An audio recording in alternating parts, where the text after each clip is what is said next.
Hello, everyone, and welcome to the Real-Time Enterprise channel on Vantic TV, our video and podcast series of interviews with thought leaders and practitioners in digital transformation and the real-time enterprise. My name is Blaine Matthew, and I'm Chief Marketing and Product Officer at Vantic.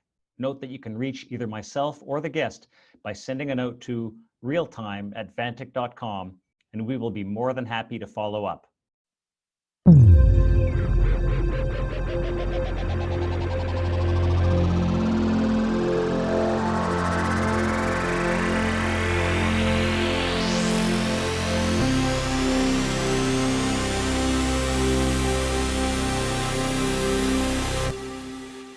Joining me today is Leif Elgethun, CEO and founder of Retrolux. Leif is a serial entrepreneur who has focused on building and scaling clean energy companies. Leif is also president and co-founder of the Idaho Clean Energy Association. Leif, thanks for joining me today. Hey, thanks, Blaine. Really happy to be here and really excited to not only share a little bit about Retrolux, but most importantly, explore how lighting systems, how other operational technologies in the built environment are quickly going to more of an informational technology, driving the Internet of Things, providing the infrastructure backbone, and in many cases doing things that are really important to me personally, like reducing energy and costs for our customers. So all really fun stuff that I look forward to sharing with your viewers. Excellent. Well, we're going to dive into all those topics. I know you and I have met a few times at various conferences focused on digital transformation generally, and we'll touch on that as well in a bit. But first, tell us a little bit more about Retrolux. Yeah, so Retrolux really comes from my vision to make it much easier for folks out there that are replacing lighting, fixing HVAC systems, working in the buildings that people live, work, and play in, to do their jobs more effectively and leverage digital tools to be more transparent with their customers, with the stakeholders, and most importantly, with their companies so they can be more cost effective and more profitable. So that's really what we focus on, is helping those companies do a better job through digital tools, through productivity tools, access to market, and design tools that help them understand how in the world are they actually going to install and design these new digital systems that, quite frankly, look very foreign to them when they're used to working on dumb systems. So there's a lot of work there to be done, and that's really where we really strive to make our mark. The interesting thing in that description is you didn't use the words clean tech or even clean energy that much. Is that are you not a clean tech company? You know, we do things that the broader industry would consider to be clean tech, but that's not how we describe ourselves. When I started the company, clean tech, everybody was going after it as a new industry, and it's something I'm personally very passionate about. I want to keep fossil fuels in the ground, but the reason that we do it and the reason our customers ask us to do it is because it impacts their bottom line. When they're not using as much energy as they used to, they're not paying the power company as much. When they're generating their own energy, they're not paying the power company as much. When they're making their employees more productive, they're seeing their bottom line improve. Those are the reasons that business owners make these decisions. And along the way, they love the fact that they're doing something great for the environment. They love the fact that they're being a good steward of resources. But those are all now secondary to making money, making businesses better, and most importantly for me, creating a better environment for humans to work and play and live in. So that's really what I think the market wants. It's really actually what makes businesses run. And we're doing a lot of good along the way, which makes me really happy. What percent of the decision-making process for a CEO who's thinking about embracing these solutions, what percent of that do you think is truly about bottom line versus PR and perception? And maybe that's shifting over time. 95%. I have yet to see very many companies, and I've been doing this for the last decade of my life. I've been in the clean energy industry, and less than 5% of the market will make a decision purely based on the clean energy benefits. Most all of them have to justify it with a direct financial benefit to their company or a direct benefit to their employees or stakeholders. They love to report on all that. It's great marketing. Many of the CEOs, the CIOs, the people making those decisions have a personal vested interest in preserving our environment for their kids and their grandkids. Absolutely. End of the day, they look at the bottom line and it has to make dollars and cents. And that's one of the things that we at Retrolux are super focused on, is making that crystal clear to those business owners that they are making a good financial decision for their company. And the time is now to make that decision so that they don't delay an action that is good for the environment, but also good for their bottom line. Really, really interesting. How did you get to where you are today? What's the journey that brought you to be a clean tech guru and or clean energy guru and provide these solutions and found Retrolux? Yeah, that's a great question. The reality is I didn't always have this as a passion, and I'm not sure exactly when I realized that sustainability, clean energy was my personal passion, but I do know that it came somewhere to a head my junior year in college. I was in chemical engineering on a track to work in oil and gas or other big process facilities, and realized it just wasn't what I wanted to do in life. So I switched gears and said, how can I take this education and do something positive for the world that I believe in? And realized that I was very uniquely talented in clean energy and energy conservation and renewable energy as a general kind of field, and decided to focus all my efforts on that. The idea for Retrolux came about 5 years into my career. I was a practicing engineer to start, and then I started an energy service company, and we would go out and help commercial building owners, industrial facility managers, agricultural processors understand how they were using their energy and how they could reduce their energy either through conservation, energy efficiency, putting in renewable energy systems to offset their energy consumption. And most importantly, we'd help them understand how to do that cost effectively with a return. And if they didn't have their own capital, we'd help them even find financing. And so that's really where I started to get into this industry. And along the way, I started to be kind of depressed because everybody was using pencil and paper and Excel spreadsheets. And, I'm not millennial, but I'm pretty darn close. I'm, kind of the zennial, they call it, Generation X in between millennial and Generation X. And I was like, you know what? Software has to be a part of making this industry scale. And by scaling, we're going to get more and more technologies to be cost effective, which is going to allow more and more companies to go through a digital transformation to be more cost effective again. So scaling begets more scaling, right? Things get more cost effective, which creates more cost effectiveness. And so I really decided that I had to develop a software company to take my industry, which was very, very archaic, very technology poor, and give them the tools to be more effective, more cost effective, and most importantly, be faster at presenting the value prop to their end users on why a digital transformation might make sense for them that by default has benefits to the environment. So that really was the genesis for Retrolux, was this idea of I can only do so much with my own company. How do I take what I'm learning in the systems I'm building and scale them? And software is a great way to do that. Digital transformation is the name of the game. And we're seeing it succeed in spades right now. All right. Well, I'm glad you brought up digital transformation because that's exactly where I was going next. Yeah. Can you bring to light some examples, with or without customer names, but where, clean energy and the solutions that Retrolux is providing have enabled not just, marginal improvements to the bottom line and maybe some good PR, but some kind of actual digital transformation in the organization? Yeah, definitely. So our customers every day that we work with fit into a few different customer types, but many of them are like lighting contractors, they're energy service companies. These are guys who live out of their truck with a pad of paper and pencil, and for the most part, haven't gone through any digital transformation. When I started Retrolux, we would go into offices that still had fax machines, and they used them as their primary source of communication to the outside world other than a phone. So we literally are helping people not only learn how to use a cloud-based system, how to think about understanding really IT technology, to having to train them on what it even means. So one of our customers, will give you an example. I said, hey, we're going to help you do your job from the palm of your hand. You're going to do everything you've been doing, but you're going to do it on an iPad. And he pulls out a phone that had probably been dropped off of a ladder, 50 to 100 times. It was so beat up. And he opens it, flips it open, and he goes, I barely know how to text.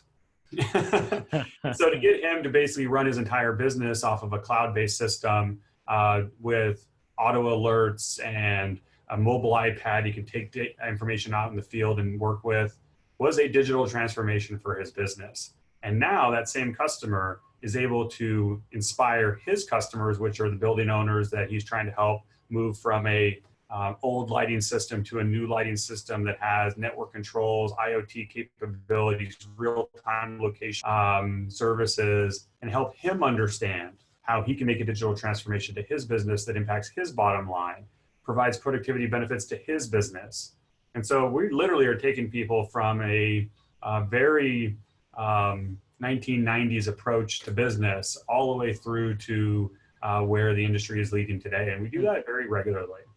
It's interesting because the cultural aspect and change management aspect of digital transformation continually comes up in our discussions here, and you seem to have some secret sauce there, because how could you possibly take a gentleman and a company that is using indestructible flip phones and bring them to this world of, you know, real-time cloud-based applications and iPads? How do you even do that? Like, how could you possibly motivate them to make that much change, or what is it that's causing that to happen? You know, there's a few different tactics that I really recommend. The first is you really got to listen to your customers and understand where they are at. And sometimes that means you got to remember when you were there, because all of us, you know, I mentioned I'm the Zennial in between millennials and Generation X. I grew up without computers, just barely. By the time I was graduating high school, we had computers, but when I grew up, they didn't exist. And so I remember when you were making phone calls with a cord connected to the wall because they didn't even have them. I still remember that world. So I can still connect with them and help them understand that it is possible to embrace new technology. So first is you really got to get into your customer's head and understand their problem from their point of view. And if you remember that, or you got people on your team that have been there, even better. Second, you really need to wait for them to be ready. You cannot force people into this. They have to be at a point where there's a reason that they want to move. And sometimes it's pressure from the market. Sometimes it's just something they've been thinking about for a long time and they're finally ready to go because they got a little lull in their business. It could be that there's a leadership change. We see a lot of times where dad's handing the business over to his son, and that leadership change creates an opportunity for them to try new things. So there's got to be some intrinsic reason for that company to want to move. Just like quitting smoking, nobody can tell somebody to quit smoking. You can't get somebody to want to make changes in their business unless it's something they believe is right for them. So we really like to be a resource for them educationally, bounce questions off of. So when they are ready to make that change, they feel comfortable knowing that we're there to support them. So those are the two big things that I find are the biggest drivers of success. And of course, once they decide to make that decision, you have to be ready to support them. And I mean support them. There's no amount of support that you can assume they're going to need. Some people are going to be more low touch, some people high touch, some people want in person, some people want videos. And so you really have to be willing to meet them where they are at and provide them the support in a way that is most meaningful to them. And that support I've found never ends. You know, we are not in a business where many of our customers are trained and off and running and we never hear from them again. Most of our customers are continually wanting more support. Our industry is moving fast enough, which gives us that super awesome opportunity to continue to be an education resource for them. And I think taking that on as a obligation to your customer is something that you have to personally believe in because it'll shine through to them. And this is not just for us to our customers. We share this with our customers. You know, do the same with your customer because they're going to have the same needs, the same fears that you may have had at some point.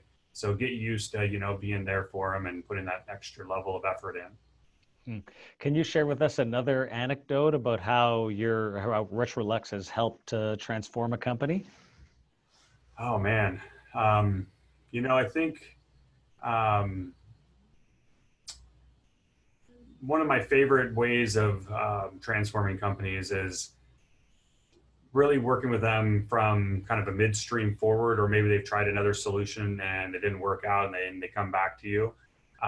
And one of the customers I kind of have in mind with that, you know, they'd gone out and then tried another software system, maybe a competitor of ours, and didn't work out for them. It was wrong time, wrong place. Maybe the software just wasn't what they needed. And so then you almost have to come in from a different perspective of helping to unlearn a little bit of what they've thought they've learned and help them understand why that approach didn't work so that they could feel comfortable that the next approach they're going after is going to work. So I will say that those are a very different approach, those types of customers and those types of situations. And I think they're a lot of fun as well because you get to learn from them on what didn't work, and that goes directly back into feeding into the rest of your systems because Yeah. hopefully I'm not making the same mistakes with your customers. So always think about every opportunity when you talk to a prospect, a customer, a partner, as an opportunity to learn how you can do things better. And quite frankly, I feel like we're all in this digital transformation together. I Hmm. might be finding out cool things before Blaine does, and then Blaine's going to find something cool out and he's going to share it with me. And then together we're stronger. So I think as we all go down this journey, it's always good to remember that nobody has all the answers and that we can learn just as much from our competitors, as our customers, as our partners, as we can, from going out and Googling it ourselves. Yeah. Yeah. No, we see that a lot as well at Vantic. So, sometimes we come in is as part of a greenfield project, but in many cases, it's after a failed project. After a project that took too long, went way over budget, wasn't anywhere close to achieving its objectives. And then how do you come in and learn from that, but then fundamentally don't do that again, do it different, do it better. So I think those are almost more challenging because you have to figure out somewhere along the way whether you're going to be able to salvage what was started or you have to start all the way from scratch. And both are really hard decisions for anybody to have to make, especially the customer, because yeah, they've got sunk costs, they've got time that they've now blown. And many times there isn't a right answer. That's where it's really challenging. It's choosing between two not right answers. I won't say they're wrong, but they're not perfect. And that can be really challenging for sure. And yeah, we can get into how to manage that a little bit, but it's a tougher one for sure because it's so unique to the customer and the situation that they've got themselves in. Now, do you tend to work with the business side or the operations side, or do you ever end up working with the IT department? Do your customers tend to have IT groups? Yeah, it depends on the size of our customer. So our larger customers will have IT for sure. Then we may have to interface with them a little bit. For the most part, though, our customers do not have IT. They're small, medium, maybe a little bit larger businesses, and the people that we're selling to are the ones that are going to be using it. We're cloud-based, so they don't necessarily need to go to their IT folks to get permission to tie into their servers. So most of the time, we're in the operations, the salespeople, the marketing folks that we're selling to. That being said, our customers, and we do a lot of education and training for our customers, they are selling to typically three decision makers. They're going to have the facility managers because they're out there, installing lighting, IoT systems in commercial buildings. So you got your facility manager, somebody who's responsible for making sure the lights turn on. So we call that operational technology. The technology is operating. It's not doing anything else. It's your typical dumb technology. The second decision maker, if they're going to put in a network control system, they're going to put in an IoT system, is going to be the IT department because now you're connecting into their systems. And there's going to be a massive difference in the amount of security that they require, which is going to have a big impact on how easy that conversation is going to be. So that's the second decision maker. And then in almost all enterprise or corporate sales, at some level, you've got the CFO or the equivalent. You've got the financial decision maker. You'll notice that none of those three are the sustainability director. Again, right? Those three people, it has to work, it has to be secure, and it has to make money or be a cost that they have to incur otherwise, right? So then if all those things make sense, guess who gets called up? The sustainability director to figure out how to make this thing look nice for the company, right? So that is the typical three major decision makers. And I think for our customers, many of them are not used to talking to that IT department. They are used to talking to the facility directors. That's their normal customer. And the facility director typically runs it up the flagpole to get the budget approved. So they don't necessarily interact with the CFO, even though we give them awesome tools that empower that facility director to get a yes from his CFO, whether that's no money down financing, cash flow positive day one. It's a ROI or IRR calc that's just, well above their hurdle rate. We give them that information with our software so it's easier for those decisions to be made. And we also include, how much carbon dioxide are they saving by using less energy, which gets that sustainability director his checkbox. So we make sure we produce reports and information that allow each of those decision makers to say yes.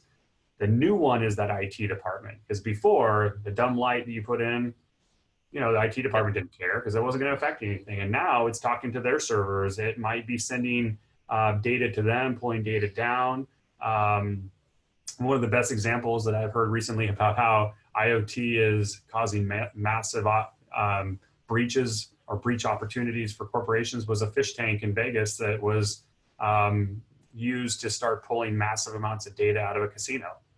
And they used a fish tank's IoT sensor, and Darktrace, if you're familiar with them, was the company that caught it. But they were pulling just enough out every day to be basically undetectable by the firewalls. And over 5 days, it gathered a tremendous amount of sensitive information from that casino out of a fish tank. And so when you talk to IT directors, they're all worried about, is that light now going to have a opportunity to create a threat to our business? And so, here's another anecdote. You see a lot of companies out there setting up shadow IT systems. And so the facility director, he says, all right, this looks great. I want to put in my smart lighting system, my IoT system on the HVAC, and goes to the IT department. The IT department says, we're not going to let you have this on the cloud. You're not going to be able to use our infrastructure.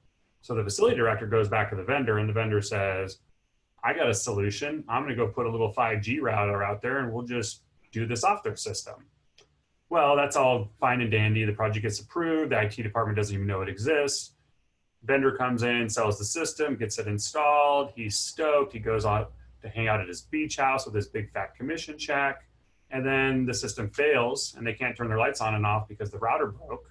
Guess who gets called? The IT department. Yeah. The IT department doesn't even know the thing existed. And now they're frustrated with how the thing went down. Very common thing happening in the industry right now. So again, helping customers understand that the IT department has a real role. They will be involved eventually. And so you need to figure out a way to make sure that you can meet their needs in addition to these other stakeholders that you're used to working with already. That's tough because as a salesperson, and I used to come from the business, I'm an engineer, recovering engineer now, but I did sales, and the less people you got to get yeses from, the more likely you're going to get to a final approval, right? So one more person that you may not understand how they think, you may not understand their goals and their problems. It's just one more risk that a lot of folks choose to try to get around. And we're trying to help people understand that you really can't. You really need to engage them. And long term, you're going to find that you have opportunities for upselling, reselling later on because you built a strong relationship and showed that you're competent. So those are the type of educational nuggets that we really have to, as an industry, educate our clientele so they can be more successful. And most importantly, we can be allowing these end users to be more successful and hopefully get their digital transformation completed per their schedule as well. So. And not stalled out because they forgot or didn't want to involve IT, and they get so far down the road and then things come to a screeching halt, either before the project gets launched or in the example you just gave, after it's launched, and then there's an issue and a problem, and then you can bet there's going to be 20 steps back before they start to move forward again, right? Yep. Now you've broken one of the most important things in every customer supplier relationship, which is trust. Yeah. Now you've broken trust, which means you not only have to gain their trust for the first time, you've got to unwind the mistrust that you've put into the system. So, you're, that's the hardest situation to get in. And almost all of us have accidentally at least stepped in that cow pie once or twice. I mean, not because we wanted to, but just because we didn't know who the right decision makers were that you had to get in front of. And sometimes it's an accident, but the more that people can be trained to be like, hey, now you're selling something that connects to the internet, you're going to have to talk to the IT. So get that going as early as possible so that you're not scrambling at the end. Yeah. All right. So changing gears from the organizational, cultural stuff, which is always often the hardest stuff. You've mentioned a couple times now the notion of real time. You talk about auto alerts, real time applications. Is real time, is the notion of real time being able to take action in real time to sense and analyze data coming in from these various devices and then take action as it's flowing, is that becoming more and more important in your business and in the solutions you implement or you see implemented? Yeah, so we are still in the very nascent stages in the building environment for this type of technology. Less than 5% of building lighting systems and HVAC systems are connected right now. So we are still incredibly nascent. That being said, the use cases are being proven as we speak. The case studies are being written, and the big organizations, think CBRE, Colliers, Cushman Wakefield, the big property management companies, the big asset owners, McDonald's, Walmart's, they are absolutely looking at this stuff, and they're looking for the use cases that have a cost benefit right now. And some of the common ones that you were seeing in the built environment really come down to real-time locations services. The common examples obviously are you're in an airport and you're trying to find your gate and your phone can take you straight to it. So Google Maps, but for indoors, that's a very popular one, not only for public spaces, but also for office buildings to know where the employees are at. And in one case, I think it was CBRE commissioned a study in Europe where they were able to watch how the employees interacted with each other, what desks were being utilized over the course of a couple of months. And they did two things that was really interesting. The first was they found out that Joe on the first floor walked up to see Susie on the third floor 3 times every day. That means they work together, right? And they said, we need to put them together because they don't go anywhere else. They go to each other. So let's move them next to each other so they're not wasting time walking. The second thing they found was that there was a lot of desks that just didn't get used. And so after that 2 to 3 months, they actually were able to reorganize the office space and freed up 40% more space. So the current tenant was stoked, right? Because now they're getting to reduce their office space by 40%. They were now able to lease out the other part of that office space, but because of this service, they got a price premium of 20%. So the company that downsized got a price drop of 20 to 30% after you do the math. The new entity needed less space, so they saw a cost decrease, and the building owner got an overall lease increase on the building, which directly impacted his net operating income, which justified the infrastructure spend, right? So all of a sudden, that one little technology had a massive improvement for that company's ability to make money, and the other 2 companies inside of the building to save money. So that's really cool. But is that a clean tech technology? I would posit that it is, because now all of a sudden that company that got moved in didn't need a whole new building to be built. So all the embodied energy, the energy of all the equipment in it, didn't have to exist. So is that a clean tech energy, clean energy company, clean tech business, or is it just good business that happens to have clean tech benefits? So again, you're seeing why the use cases are starting to really drive the benefits, not that it's clean tech, but then you start to look at it and you're like, oh, that is a clean tech play at the end of the day. So that's one really cool one that I see out there. Another one that we're seeing more of is real-time sensing. And so you put a sensor in a piece of equipment, and I'm sure you've heard this in other industries. It watches the vibration on a motor that runs an HVAC compressor, and it starts to wiggle a little bit more than it should. And that automatically sends an alert out to somebody who looks at it and says, yep, that is going out of control. They shut the unit down, send a service tech, he fixes it. Now the equipment lasts, for a little bit longer. I'm an energy engineer. I can tell you if it's wiggling, right, that it's not as efficient. So now you're getting a little bit of energy savings. But most importantly, that equipment's not going to fail as fast. And what I mean by failure, I mean total failure, which means the equipment's going to last longer. So again, now they don't have to buy a new piece of equipment for say 2 to 3 years. The equipment's running more efficient, so they're getting cost savings on the energy. They're getting massive savings on their CapEx. And when that piece of equipment doesn't get built for 2 more years, all the embodied energy, the cost of shipping, the fuel it took to ship it, the fuel it took to make it, the fuel it took to mine it, doesn't have to exist. So is that clean tech? I'd say, yeah, it is, right? But it's not directly clean tech. So again, you're starting to see how a lot of these tools and benefits that are coming to market eventually turn into a clean tech benefit, but that's not why they're getting executed, not why they're getting built. The real value is in cost savings and in value to the business. It just so happens to be also good for the planet, which is where I really get excited about this, new, what I call clean tech 2.0. We're solving really awesome problems for the world. And along the way, we're also making it a better place. So Yeah. It's the best of both worlds. That's a great way to look at it, and it hadn't occurred to me before, but fundamentally any technology that can improve the efficiency and effectiveness of a business is a clean tech solution, even Yeah, though they might not even be thinking about it that way. But absolutely. it's a great perspective, really interesting. Yeah. Well, I do always circle around to asking my guests if they'd like to call BS on a particular element of conventional wisdom, could be inside or outside of clean energy or technology in general. You decide. But is there an area where you think X and most other people think Y? All right. So you asked me to prepare for this one, and I just remembered what mine is. So I'm glad I had a chance to think about it.